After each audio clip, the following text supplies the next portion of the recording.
자, 이번 시간에는 저번 시간에 이어가지고 허용 한계 치수 기입에 대해서 말씀을 드리고자 합니다. 자, 먼저 밑에 있는 글자를 읽어보면은 조립한 부품의 기준 치수 및 치수 허용차를 각각의 치수선의 위쪽에 기입하고 구멍의 치수는 축의 치수 뒤쪽에 쓴다라고 되어 있거든요. 그래서 A는 B와 같이 위치수의 선택 그 위 치수선을 선택하고 기준 치수를 공통으로 하여서 기입을 하고요. 또한 C와 D와 같이 C는 C와 D 같이 치수 호용차 기호를 사용해서 표시할 수 있다라고 되어 있습니다. 그래서 전반적인 내용은 어떤 내용이냐면 이렇게 축과 구멍이죠. 지금처럼 이렇게 하나의 축이 있고요. 하나의 구멍이 있다 그러면 서로 간에 조립된 상태에서 치수를 입력할 때는 어떻게 되어 있습니까? 먼저 구멍과 같은 경우는 플러스 치수를 좀 큰 치수를 위쪽에 그죠? 이렇게 큰 치수를 구멍 같은 경우는 그렇습니다. 구멍 같은 경우는 큰 치수를 이렇게 위쪽에 주고 작은 치수를 아래쪽에 주고 조립되어 있는 상태에서는 축에 관련되는 작은 치수와 큰 치수로 이렇게 나타낸다라고 볼 수가 있고요. 그리고 C와 D 같은 경우에는 보통 우리 그죠 기준 치수가 있다 그러면 H7하고 G6과 같은 끼워 맞춘 공차도 같이 이렇게 표시를 하고 있으니까 허용 한계에 관련되는 치수 기입법을 지금과 같이 서로 조립된 부분에 대해서는 다시 읽어볼까요? 조립한 부품의 치수 기준 치수 및 그죠?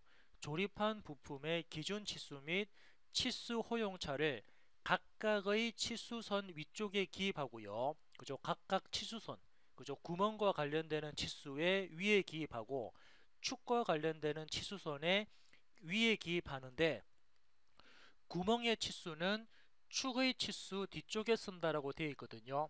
그래서 A는 B와 같이 그죠? A는 B와 같이 치수선을 선택하고 기준 치수를 공통으로 해서 기입을 할 수 있습니다. 그래서 이게 기준 치수가 30이니까 30, 30 따로 빼는 게 아니고 기준 치수를 하나만 주고 그 뒤쪽에 허용 치수를 입력을 해도 되고요. 그리고 C와 D, 자 C와 D와 같이 허용 공차를 치수 허용차 기호를 사용해서도 기입할 수 있습니다. 그래서 우리 보통 그저 기준 치수가 30이니까 뒤쪽에 나오는 이렇게 그 치수 공차, 뒤쪽에 나오는 치수 공차를 써도 되고 아니면은 기호 이렇게 뭐 대문자 H7, 소문자 H 뭐 G6 이것처럼 기호를 이용해서도 도면상에 표시를 할 수 있다라고 되어 있기 때문에 요거에 대한 내용들 다시 한번 더 파악을 해서 여러분들 나름대로 정리를 좀 해주시면 될 것 같습니다. 자, 요거에 대한 의미 다시 한번 더 파악을 해주시고요. 한번 천천히 읽으시면서 내용을 확인하시기 바랍니다.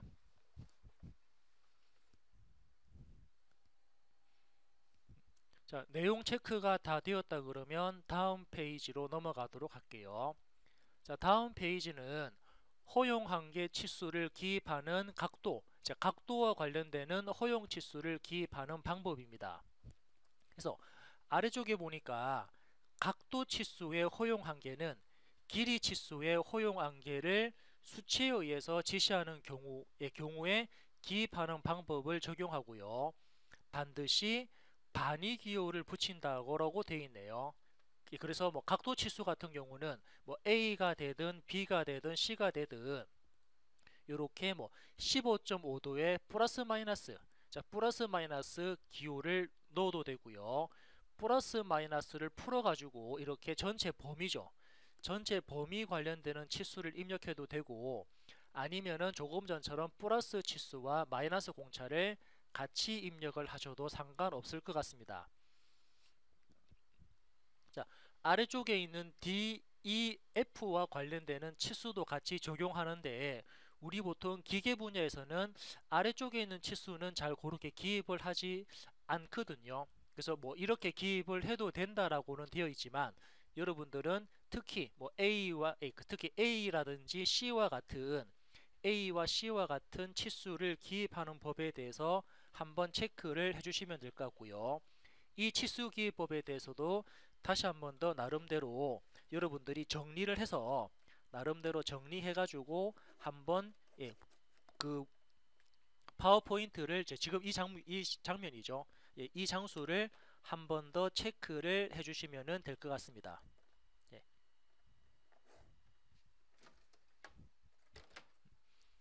자, 요거 체크가 되었다 그러면 또 다음 페이지로 넘어가도록 할게요.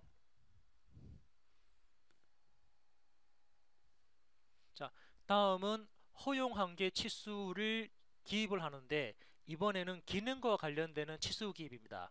그래서 기능과 관련되는 치수의 허용한계는 A와 B와 C를 같게 한다라고 되어 있거든요. 자, 여기서 우리가 한 가지 볼 부분이 뭐냐면 요거죠. 자, 현재 이 형상에 대해서 전체 치수가 있고 그리고 각 단위라 그러죠. 이렇게 각 부분에 대한 치수가 별도로 나오는데 여기서는 그죠.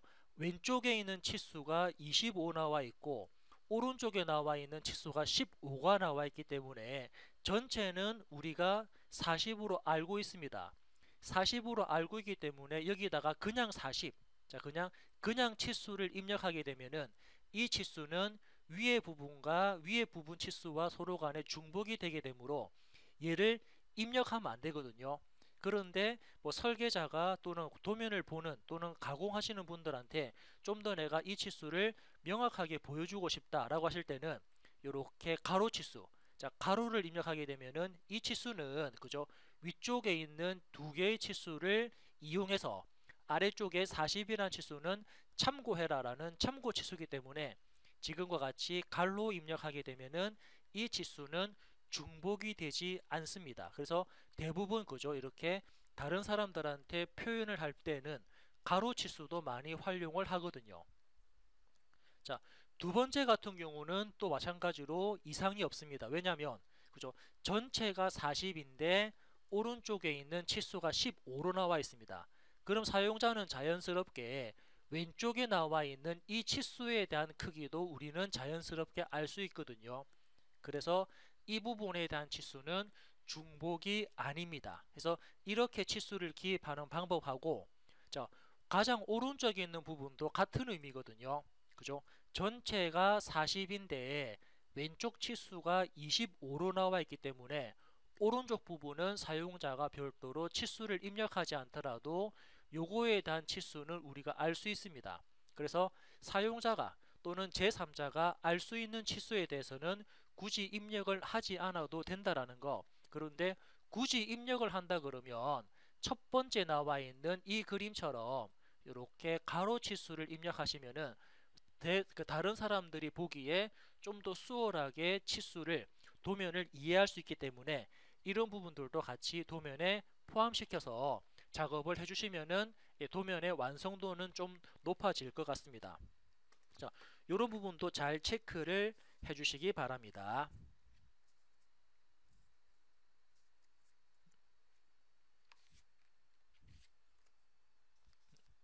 자, 요거 체크 되셨습니까? 예, 요거 체크 되셨다 그러면 또 다음 페이지로 넘어가도록 할게요.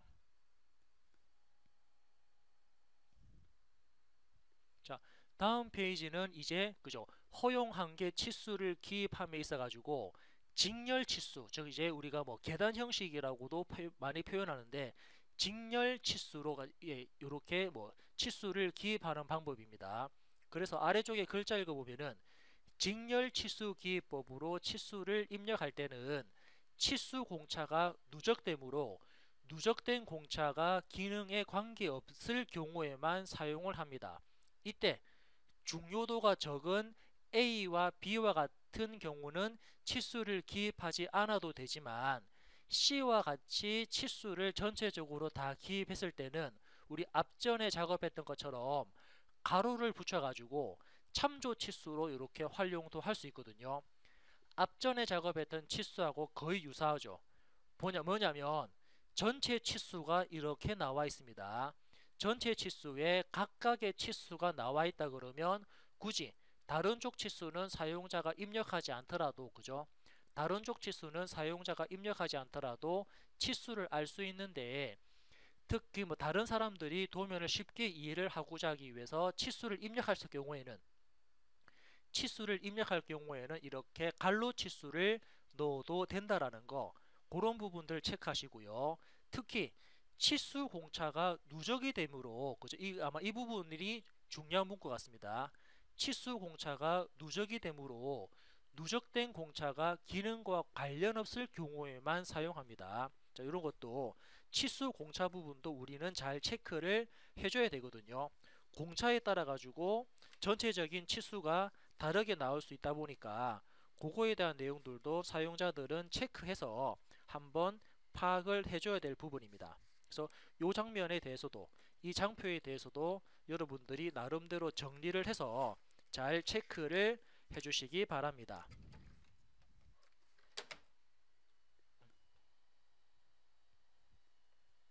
자, 나름대로 체크가 되셨습니까? 자, 나름대로 체크가 되었다 그러면 또 다음 페이지로 넘어가도록 할게요. 네, 이렇게 해서 다음 페이지 또 넘어갑니다. 자, 다음은 병렬 및 누진 치수에 관련되는 부분입니다. 자, 밑에 글자 읽어보니까 병렬 치수기법으로 또는 누진 치수기법으로 치수 공차는 다른 치수의 공차에 영향을 주지 않으므로 기준이 되는 치수 보조선의 위치 또는 기점의 위치는 기능 또는 가공의 조건을 고려해서 선택한다라고 되어 있거든요. 자, 이것도 이제 병렬 및 누진 치수입니다. 그래서 요거에 대한 부분은, 그죠, 사용자가 그 전체적인 치수에 대한 누진 치수까지 같이 확인하는 거기 때문에 요것도 앞전에 작업했던 내용하고 거의 비슷한 부분입니다. 그래서 요것도 마찬가지로 여러분들이 한번 잘 체크해서 정리를 해주시면 될 것 같습니다.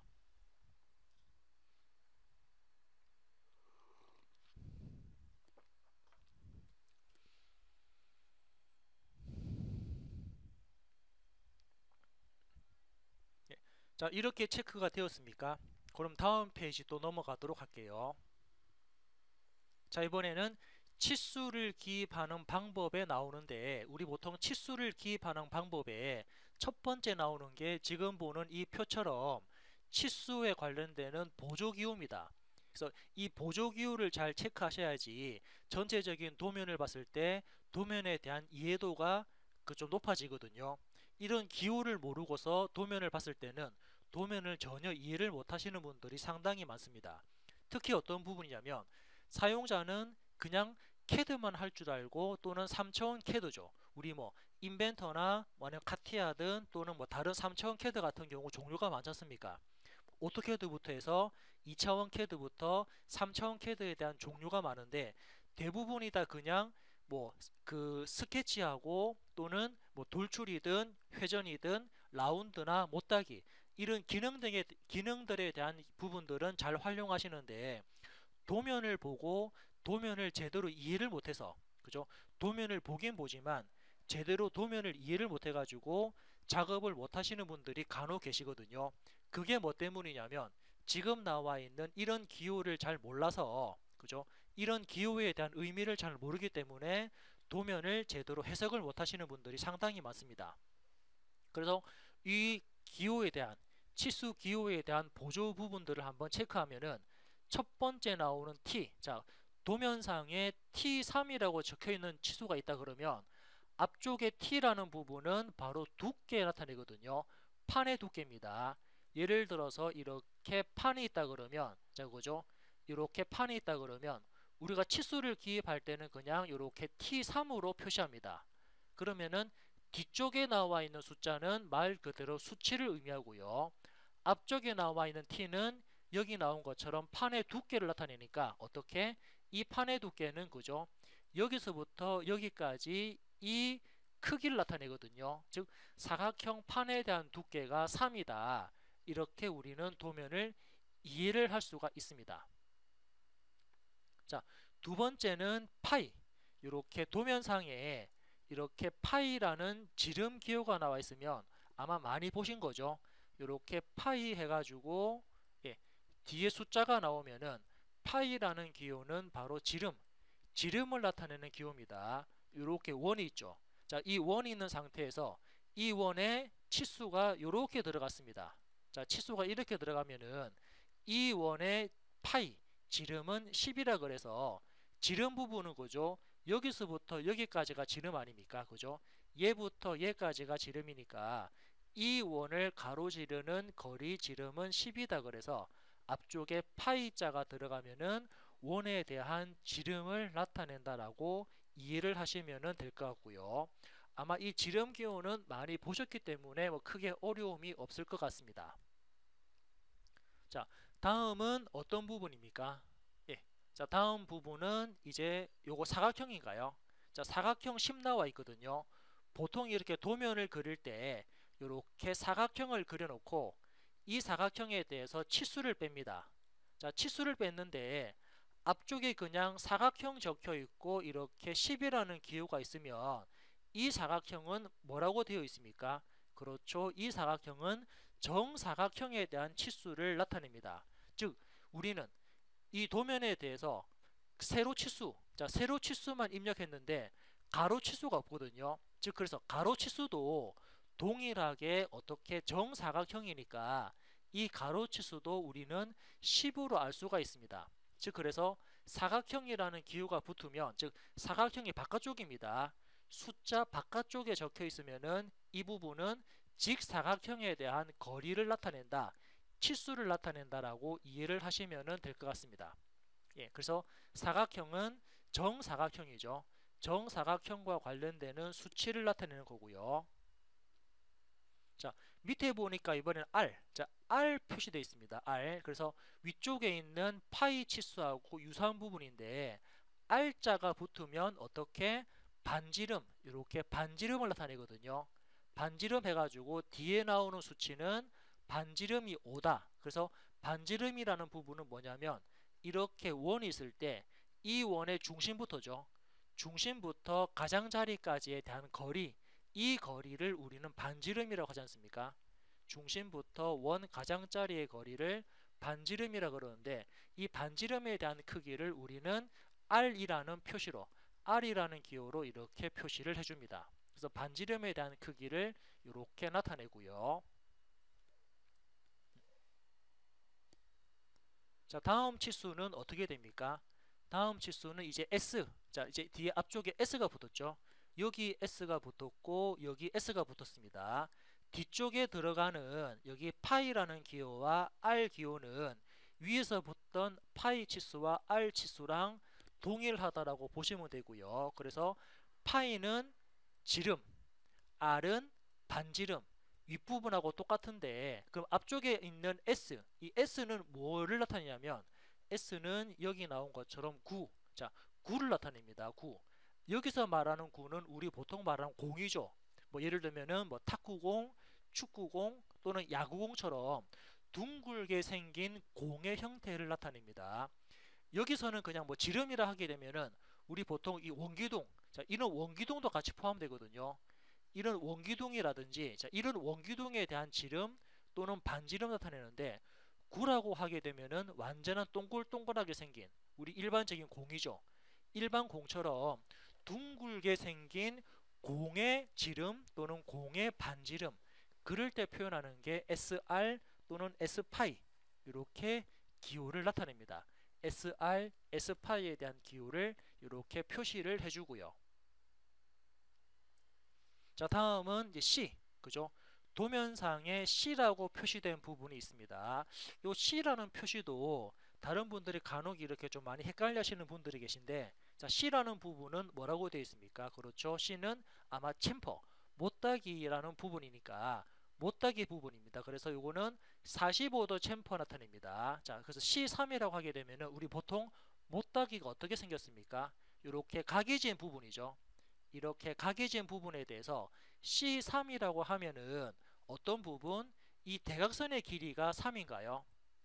이 대각선의 길이가 3? 아니죠. 자, 이게 아닙니다. 어떻습니까? 자, 보통 못따기가 이렇게 돼 있으면은, 자, C3이라고 하게 되면은 보통 요거죠. 가로 길이. 이 못따기에 대한 가로 길이가 3이고요. 그리고 못따기에 대한 세로 길이가 3이다. 그래서 가로가 3이고 세로가 3인 부분을 우리는 45도, 그죠? 이렇게 45도로 선을 그어서 못따기 했다는 부분이 바로 C3입니다. 그래서 3이라는 부분은 가로 거리, 세로 거리를 나타내고요. 앞쪽에 들어가는 시는 지금처럼 챔퍼, 자, 못다기를 했다라는 챔퍼 기호이기 때문에 이런 것도 기호가 이런 식으로 들어간다라고 대각선 길이가 아닙니다. 가로, 세로 길이로 들어간다라고 여러분들이 체크를 해주시면 될 것 같습니다.